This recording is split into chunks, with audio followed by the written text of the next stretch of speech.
Yes. I have a question. At the primary forum that you all had, we asked the candidates how they would address the MMIP, MMIW issues. And we know that that's countywide here, statewide. We all have been aware of this, made aware of this. We have been putting effort in to bring awareness. And I don't think I know of anyone that hasn't been affected in our county. I live on the far eastern part of the county. We have people, What is your question? well, my question is to the candidates, now that you've had time, some of the issues that were brought up at the time was we didn't have enough personnel. A lot of the officers didn't have the correct training. We don't have like a special investigator. We're sending out our officers and they're not able to pass it on to a case to a special investigator. Another part of it was identifying lack of resources. We had lack of resources. So I guess my question is, now that you've had time to think about things, do you have a plan to address these issues? Because at the very basis, we know that it's criminal behavior that perpetuates this. Who would like to answer that question first? Okay, as far as a plan to go forward on the MMIP, MMIW issues, okay, first of all, those persons that may be subject to those incidences, education needs to be put into place. It starts at home. Like I was taught, I know some of my sisters were taught, don't mess around at night, something's gonna happen to you. A lot more times they are not being taught or educated as to the dangers out in the community. They're naive to the fact that things will happen to them. Better education, especially in the schools. I understand there is or supposed to be a school resource officer within the sheriff's office that can put together a curriculum to better educate the children, boys and girls, about the hazards outside their home in order to avoid being one of those victims. Now, as far as investigators are concerned, I'm well aware that of the disparity in the response towards non-Indian victims versus a native victim. There is a disparity. People don't want to say it, but there is. Okay. A lot of times the native victims are, well, they're out partying. It's kind of looked down upon. I noticed that. And again, proper training, there is training out there that I will ensure that deputies will get that training to better respond to any and all missing persons, irregardless of their color, bringing the response to an equal response to where everybody is treated the same again. Everybody, not just one color or the other color, but everybody's just as important as everybody's children. You can't just say she's more important than she is, you know. So basically that would be it. Frank, do you have an answer? Well, that's not an easy problem to solve.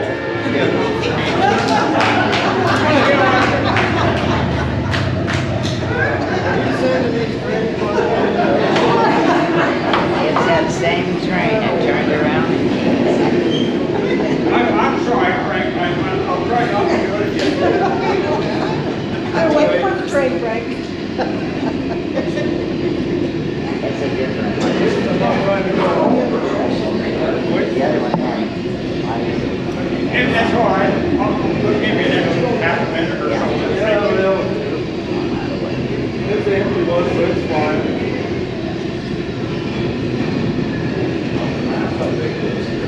Well, like I say, that's not an easy problem to solve in just a minute or two. It does start at home. reporting sometimes, a little slow. Once it gets, you know, we get 2 to 3 days out, you're really behind the 8 ball on that. It doesn't get out to our partners, which our partners right at this moment, all kind of pulled away from Bighorn County. That area. That's a long A one. while ago, we had, I'm trying to pick the longest 100 cars. They're on the caboose. we got to bring our partners in, all our partners that have been, and resources that have been with Bighorn County have all pulled away now. Bighorn County is kind of a sour apple right now. Yeah, it is. And I've talked to some federal marshals and stuff and some of the FBI guys about it, and they say that they hope it changes down here so they can come back. Get those people out there. I see on the news all the time to where some lady down in Texas was found in someplace else, you know, and it was big news. It was on the national news. How come we're not on the national news? How come? I want to talk to you after We need this to get is on over that about national that. news. We need to put it out there. We need to advertise it if we have to. Get Yes. the news media to come in and recognize some of this stuff. Right now, the office over here has 1 investigator. The other 2 have retired, Ricky. We lost, I don't know, about 40 years of experience when those 2 investigators retired. So we have 1 investigator there, so we need to bring another investigator or 2 in and get the officers trained to take these reports and get this information to us. Work with the BIA so they give us that information quicker. I know one time, it was about 2 weeks before we found out that there was a lady missing.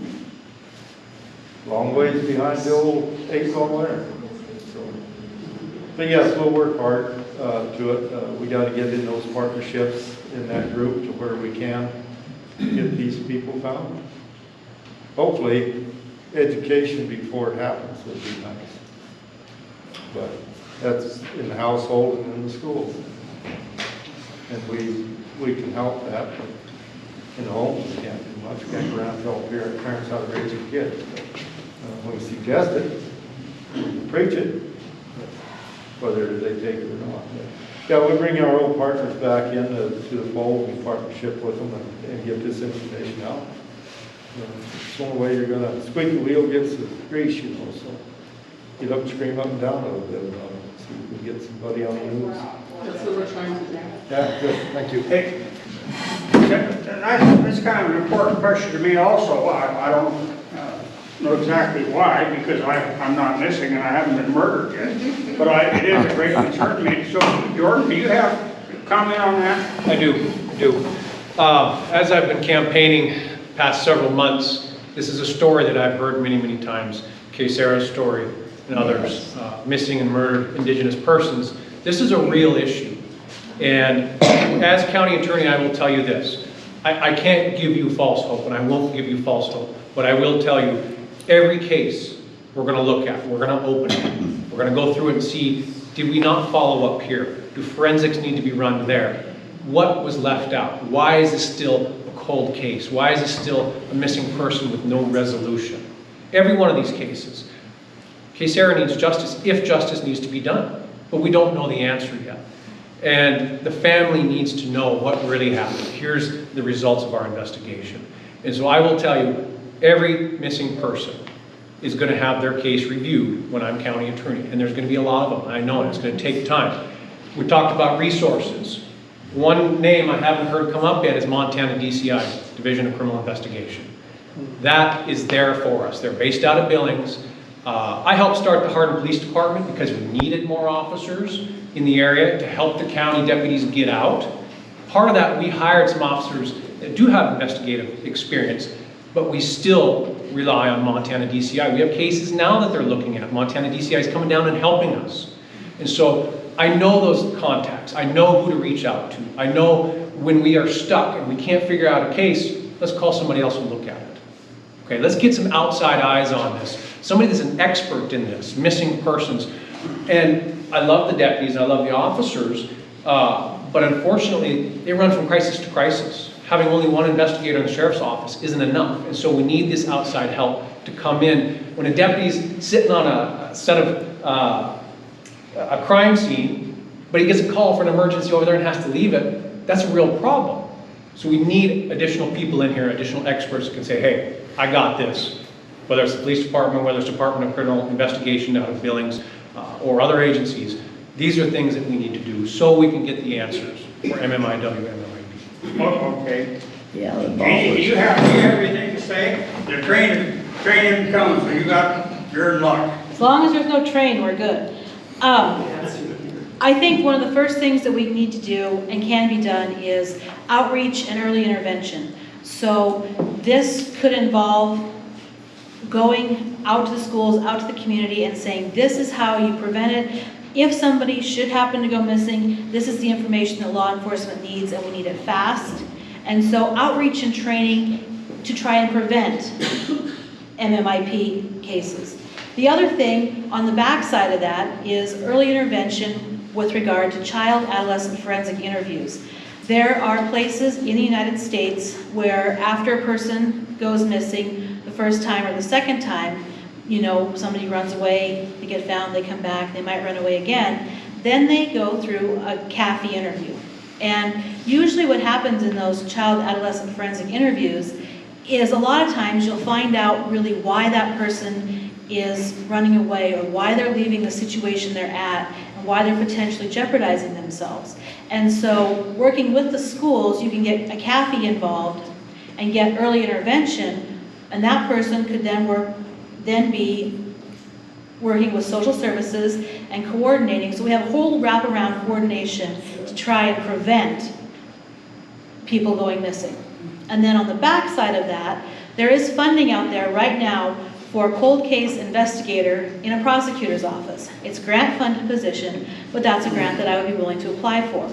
There are also COPS grants, which allow for direct hire of people into sheriff's departments and police departments. That's something else that we could get as far as in-house resources.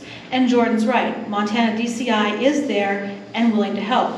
The FBI and the BIA and tribal resources are also available. So if we can utilize those for a quick response afterwards, that will help as far as the investigation goes. And then, once it comes time for a prosecutor to act again, the case is investigated, everything's presented, then you go through the elements of the crime and you go through and you look at it and say, okay, this needs to be prosecuted, here's how we're going to prosecute it. And if, for example, it's a very complex case involving a whole lot of moving pieces, that's when you reach out to the AG's office or to an outside prosecutor and say, hey, we need help, we don't have the county resources to prosecute this case, let's go ahead and pull in these different components and utilize them to help prosecute the case. So there's a lot of resources we can use up front, during the investigation, and on the backside, and a lot of it involves coordinating with different tribal, federal, state partners to try and get the case resolved.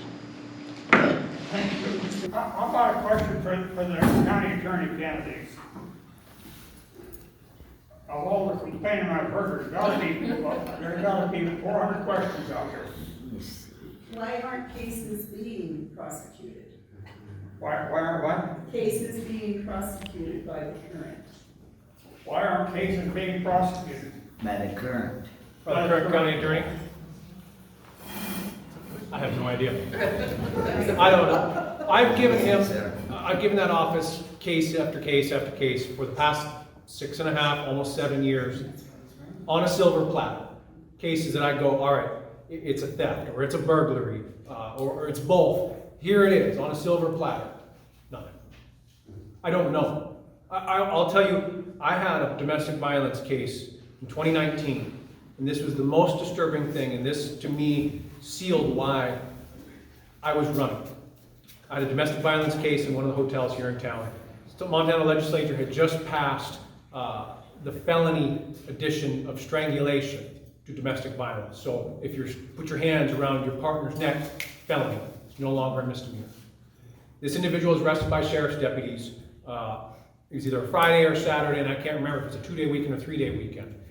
When you're arrested on domestic violence, state law says you must stay in jail. You're not eligible for bond until you see a judge. For domestic violence, it's a cooling down period is the rationale behind it.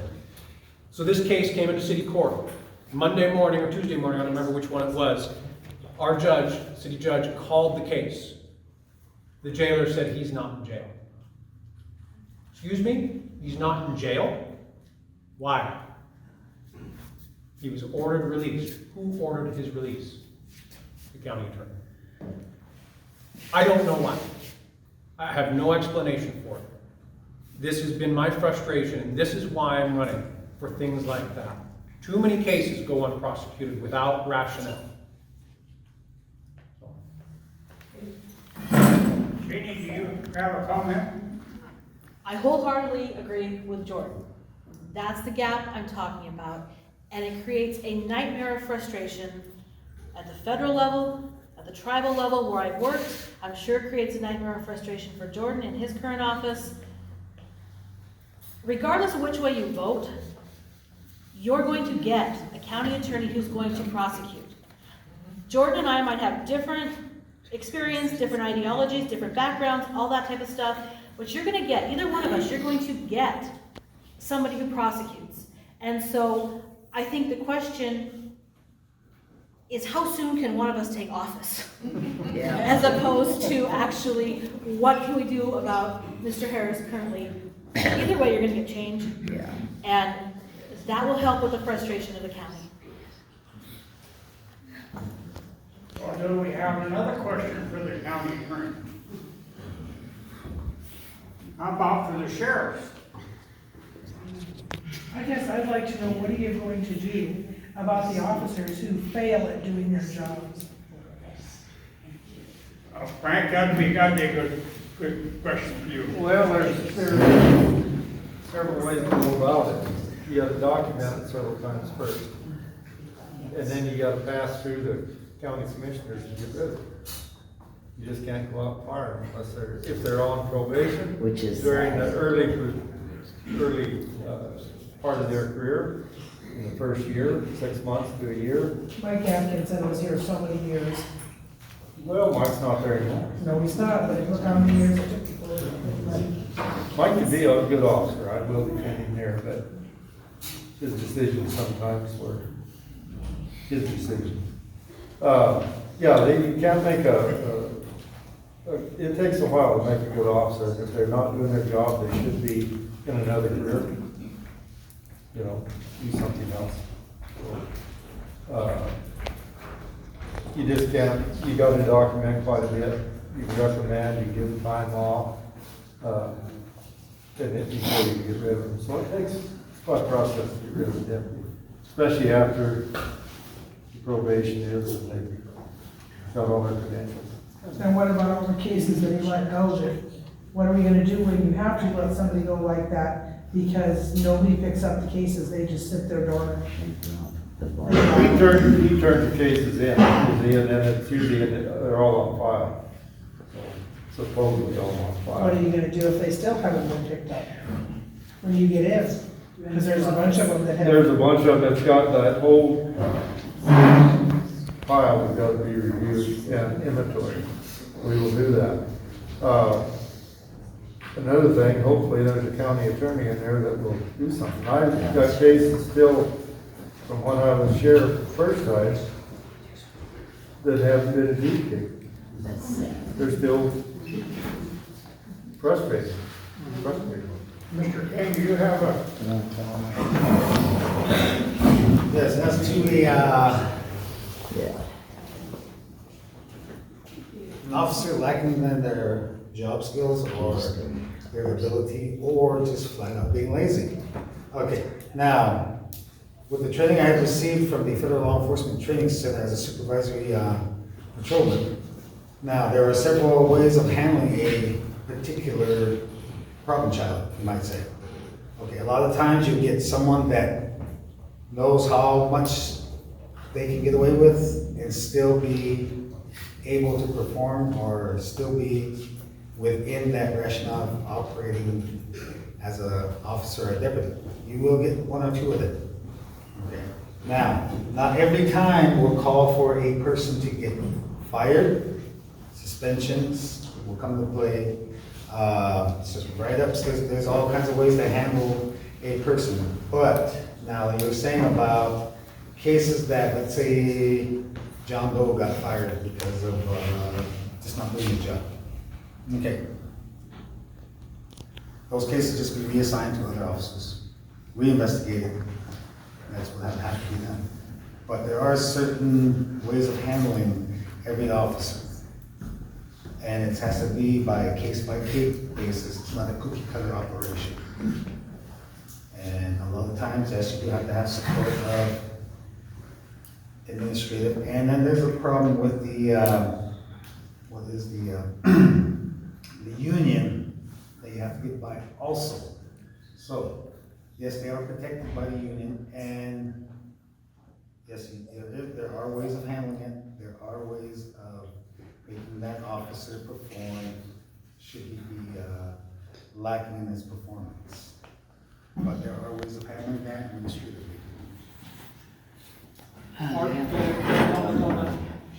Art, can I add to that? Yeah, you certainly may, sir.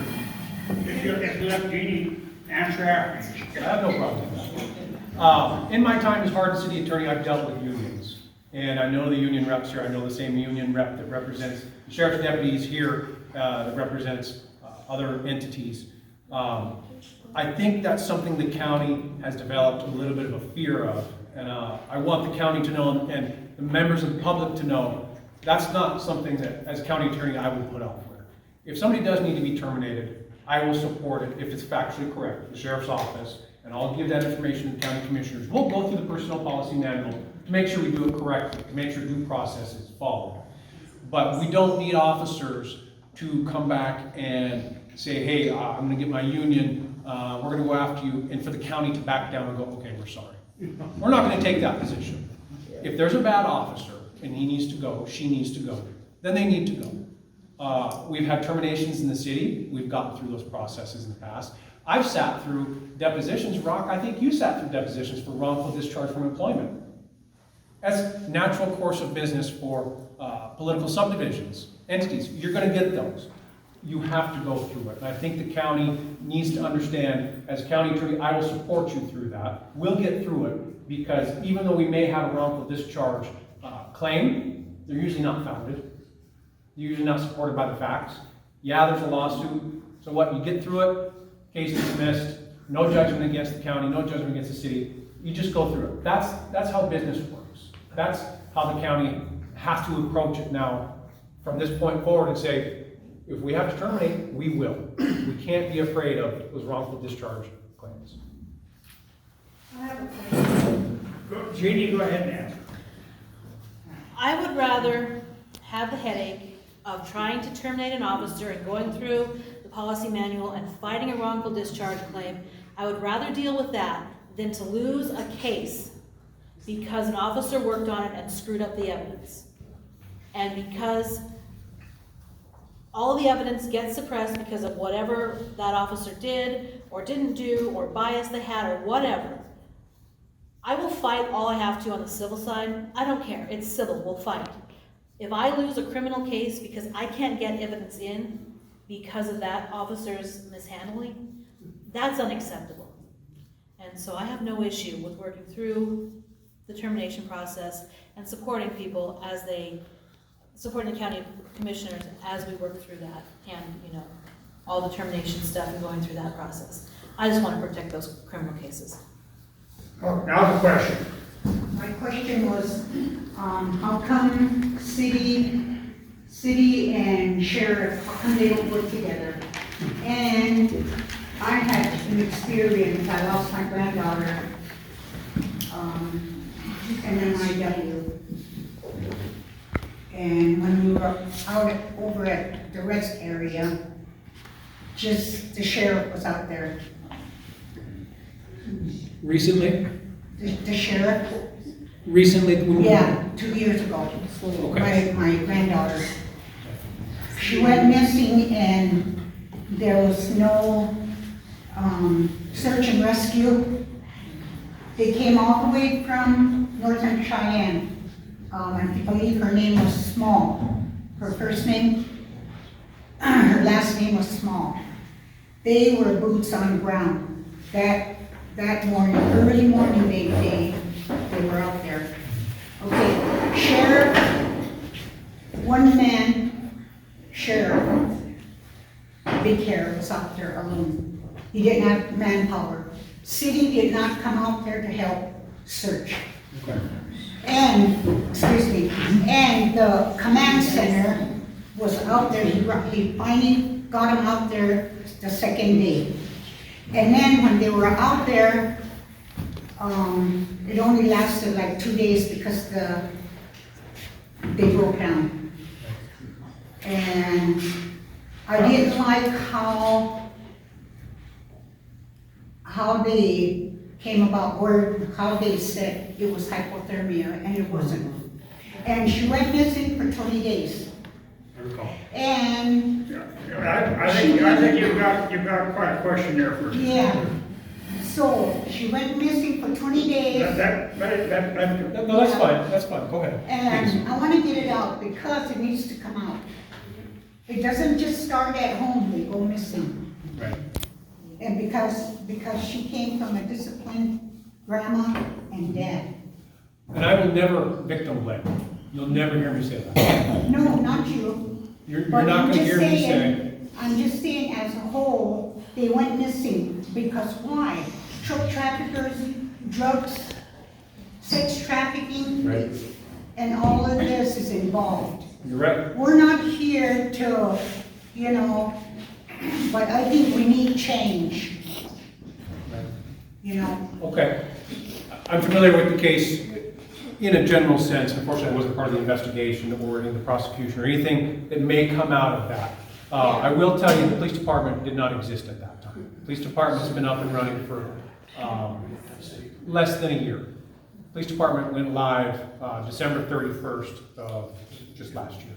So the police department couldn't have been called out to assist on that. More recently, I wish I had an answer of why the sheriff's office won't call the Harbor Police Department for assistance. It's rampant. They do it all the time. They ghost us. They won't tell us what's going on. For example, the 2 incidences on the interstate where the dust storm came in and crashed. There was one right around the 4th of July. There was about 6 vehicles piled up. And then 2 weeks later, the worst one. Dozens of vehicles piled up. And I was actually in the other lane. I saw it firsthand. It was horrific. The sheriff's office did not call the police department. They refused to ask for our assistance. And that is wrong. And I wish I could tell you why. When we started working on the police department and getting it off the ground, we met with the commissioners. We met with the sheriff's office. It started with, that's great. We'd love you to start. We want more officers. That way our deputies can get out. Once it actually started, that's for whatever reason when the problems came up. And I can tell you because I was in almost every meeting, in every incident. There's a few of you in here that were in a few meetings. Yeah. When things flipped and we no longer had support of certain individuals from the county and they decided to shut off dispatch. That came out in the very beginning. Yeah. It's an issue for me. I wish we didn't have to have dispatch from Alabama. I really wish we didn't. But the county shut us off. They said, we will not dispatch you anymore. Done. Why do we, as a city police department, have to put up with that? We did what we had to do at the time. We had to start our new dispatch. I don't like it.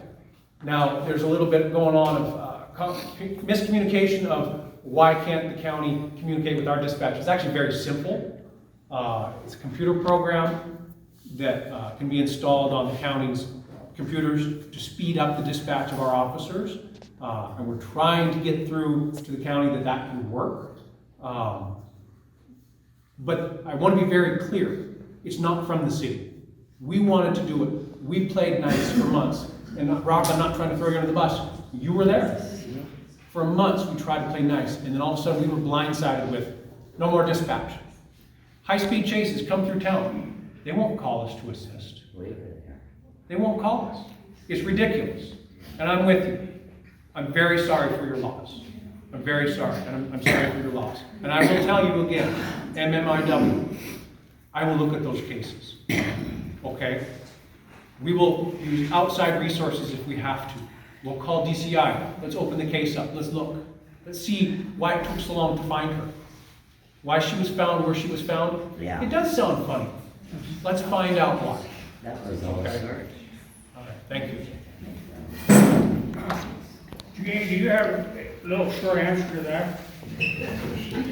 I haven't worked in the county side, I haven't worked in the city side, so Jordan is better suited as to explain the conflict between the city and the county right now. But I do know, if I'm elected, I will work with any law enforcement personnel that's operating within Bighorn County. That was a nice short answer. I kinda like that. Frank, did you answer that yet?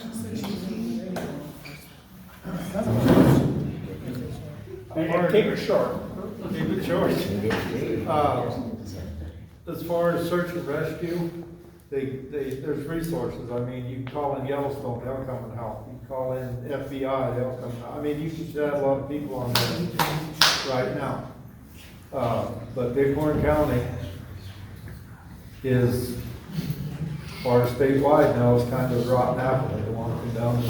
They pushed everybody away, just like they're pushing the city away. And if you want good law enforcement and some action on a lot of this stuff, this isn't what you take. That doesn't do it. If you want to get good law enforcement, good partners, stick your hand out and say, we're working with you. Give them a handshake, invite them in. Bring them down for coffee and talk to them. There's no reason that the county can't dispatch the city when something's going on. It's ridiculous.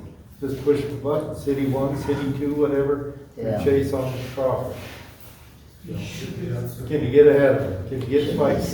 You know, it should be in the patrol car. Should have the same frequency to where they can switch over to the city channel or the county channel and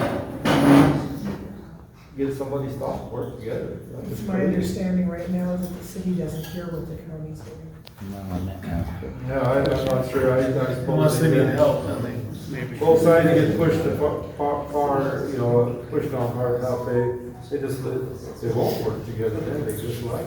And that's sad. You'll take somebody that can extend their hand, visit with them.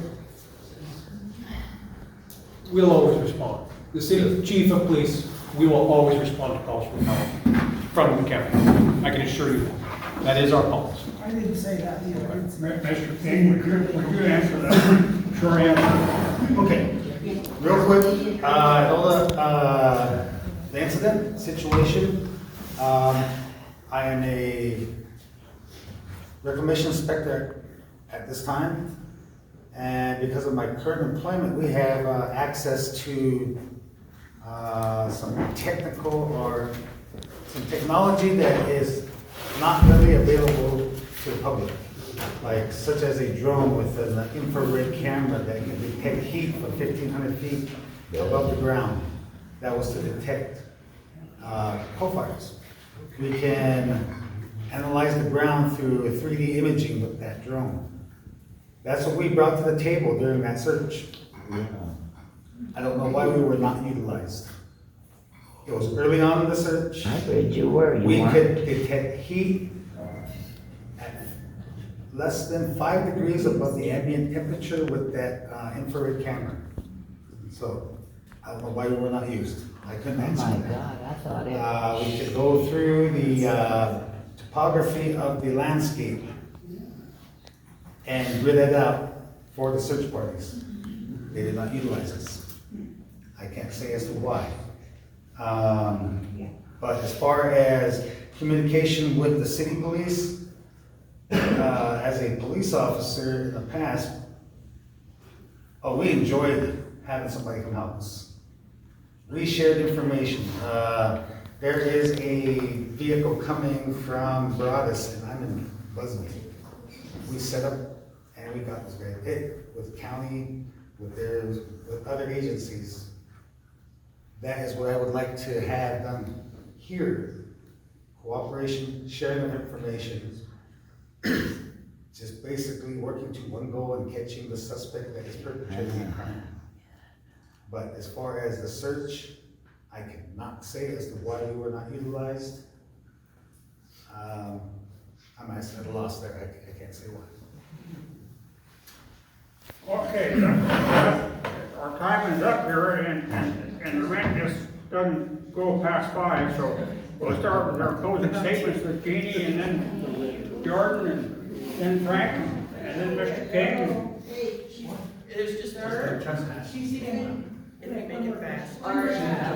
Oh, I'm sorry, I can't see you, so I. Too short. I'm Representative White Man Pena. I'm a House District 41. But I'm also the former president for the Northern Cheyenne Tribe, and I'm a Northern Cheyenne tribal member. And I'm a resident of Bighorn County.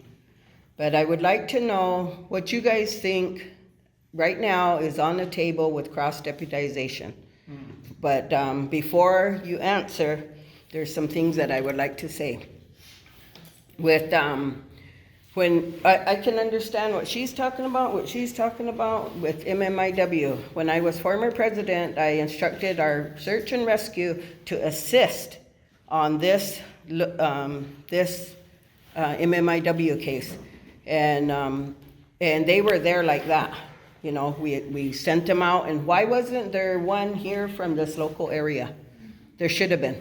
And what are your, who is it that organizes search and rescue in your local area? And who is it that organizes drug task force in your local area? And some people came as far as Fort Belknap up north, you know, and from all over. And the cadaver dogs came from a ways. But you know, when your first 48 hours is a very critical time for anyone in a case, whether it's murdered, missing, you know, whatever the situation is. But you know, the law enforcement, as she did say, the sheriff did go out there, but it was in Bighorn County. Whether they left from Yellowstone County, that's where they had traveled from. So Yellowstone County should have been also involved with Bighorn County. They should have collaborated. You know, when I was the president, we had I got all the law enforcement together, rescue the law enforcement from here, from Crow, from Rosebud County, and we got them all together to collaborate and to work together with things that were going on around us. And that's how it should be here. You should learn to collaborate not because of the color of your skin, but because of who they represent. Most of you like myself, were put in by the people, and we're servants to the people. So anytime we should have our ears open to hear what the people have to say, because they're the ones that put us in our office. And not only that, with collaboration, you know, I heard her mentioning about broken windshields, stuff like that. Well, there's different kind of laws. On the reservation is their own jurisdiction. And I don't agree with a lot of the laws there. You know, I get my insurance, I make sure I have, you know, my kids safety belted. I'm a former bus driver for 17 years, well, more than that.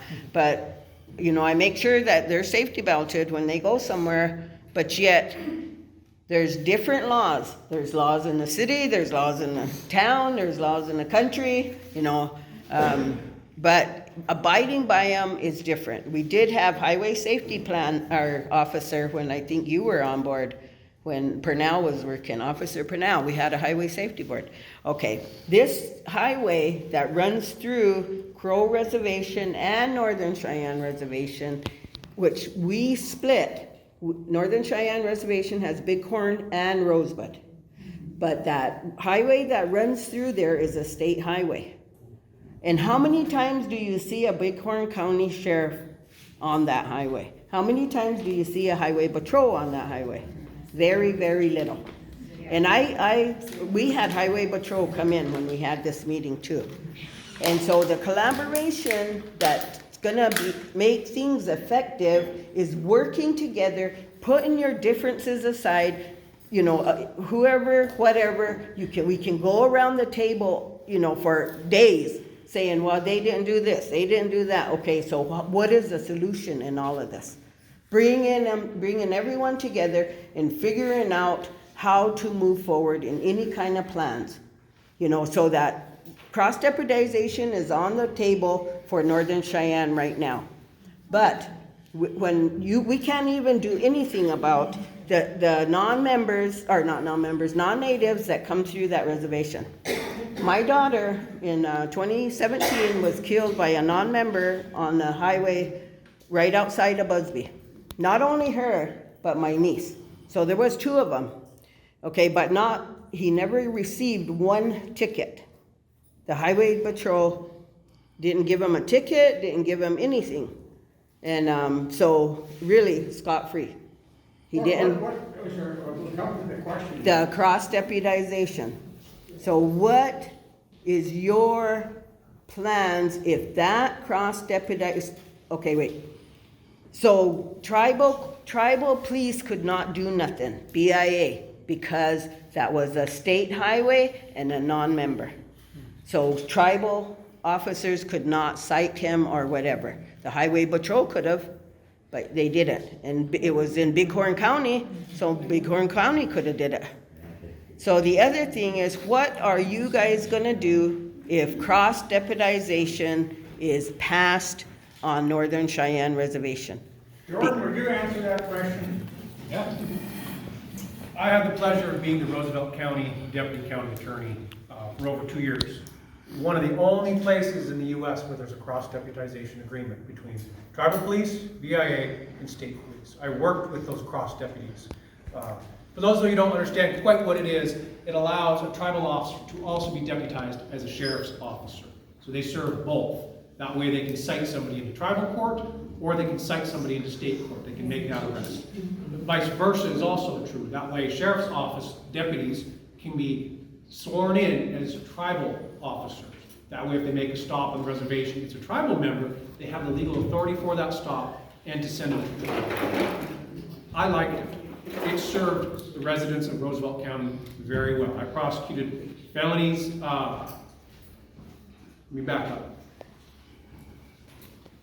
It was really, really helpful to help prosecute those felonies when tribal officers could assist.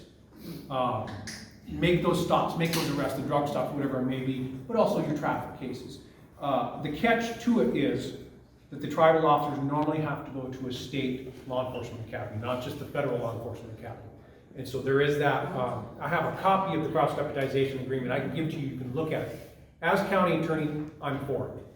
I've used them before. I think they're very, very helpful.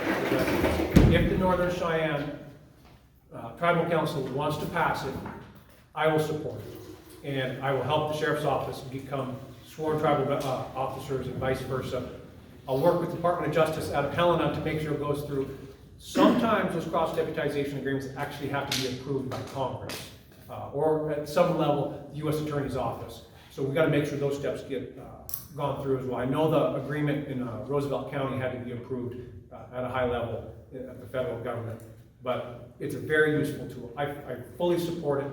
Another tool I think that's missing because of our jurisdictional issues, and I think both the Crow tribe and the Northern Cheyenne tribe should consider, is some sort of agreement that allows, the word escaping me now.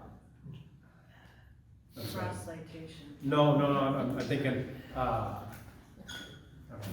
brain problem here. Release of prisoners to other jurisdictions. Extradition, thank you. Extradition agreements, okay? In the U.S., there's 590 tribes. There's only 11 tribes that has those agreements with other states or other jurisdictions. And I think that's something that's really missing here is extradition of individuals being held.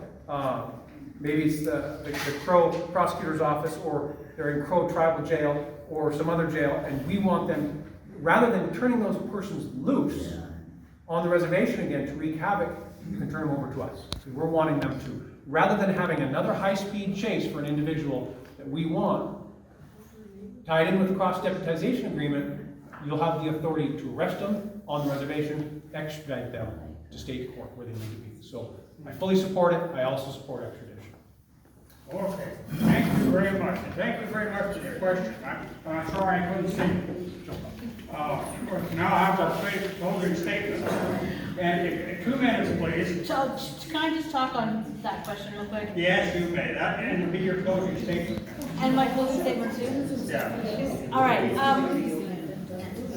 if we're talking about cross-deputization, cross-citation, all that type of stuff, as we move forward with that process, we really need to respect tribal sovereignty as we do it. And so,